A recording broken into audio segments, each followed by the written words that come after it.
Gujarat ATS અને ભારતીય કોસ્ટગાર્ડની ટીમે પોરબંદરના દરિયામાંથી 1800 કરોડનું 300 કિલો ડ્રગ્સ જપ્ત કર્યું છે।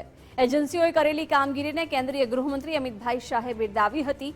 ગૃહમંત્રીએ કહ્યું કે ડ્રગ્સ મુક્ત ભારત બનાવવાના સતત પ્રયાસમાં આંતરરાષ્ટ્રીય દરિયાઈ સરહદ નજીકથી 1800 કરોડના 300 કિલો માદક દ્રવ્યોના જથ્થો જપ્ત કરીને મોટી સિદ્ધિ હાંસલ કરી છે। ગૃહમંત્રી અમિતભાઈ શાહે કહ્યું કે આ કામગીરી મોદી સરકારના માદક દ્રવ્યોની દૃષ્ટતાને જડમૂળથી ઉખેડી નાખવાના સર્વાંગી અભિગમની સફળતાનું એક ઉત્તમ ઉદાહરણ છે।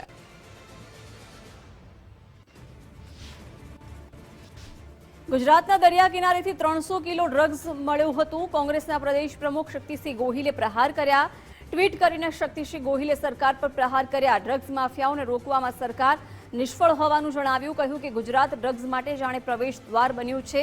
ડ્રગ્સ માફિયાઓ યુવાધનને બરબાદ કરી રહ્યા છે। સરકારે ડ્રગ્સના વેપાર પર કડક કાર્યવાહી કરવી જોઈએ।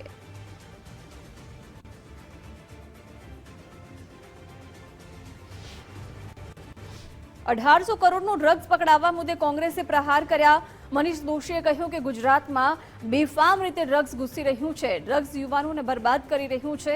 સરકાર આ મુદ્દે કોઈ નક્કર પગલાં નથી ભરી રહી। ગુજરાતમાં ફેક્ટરીઓમાં પણ ડ્રગ્સ બને છે। ખરેખર આ ખૂબ ચિંતાનો વિષય છે। ગુજરાતનું યુવાધન અને દેશનું યુવાધન બરબાદ થાય, ડ્રગના રવાડે ચડે, આ નશાનો કારોબાર બે રોકટોક ચાલી રહ્યો છે। અને ગુજરાતનો દરિયા કિનારો હોય કે જમીની હોય, ત્યાંથી મોટા પાયે પ્રવેશદ્વારની જેમ ડ્રગ્સનો હેરફેર થઈ રહી છે।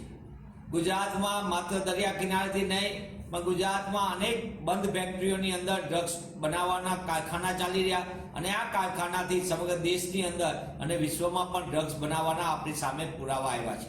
ત્યારે કરોડો રૂપિયાનું ડ્રગ્સ ઠલવાય અને ભાજપની ભ્રષ્ટ સરકાર આંખ આડા કાન કરીને પકડાણા પછી વાહવાઈ કરે, મને એમ લાગે છે આનાથી મોટી કોઈ ચિંતાનો વિષય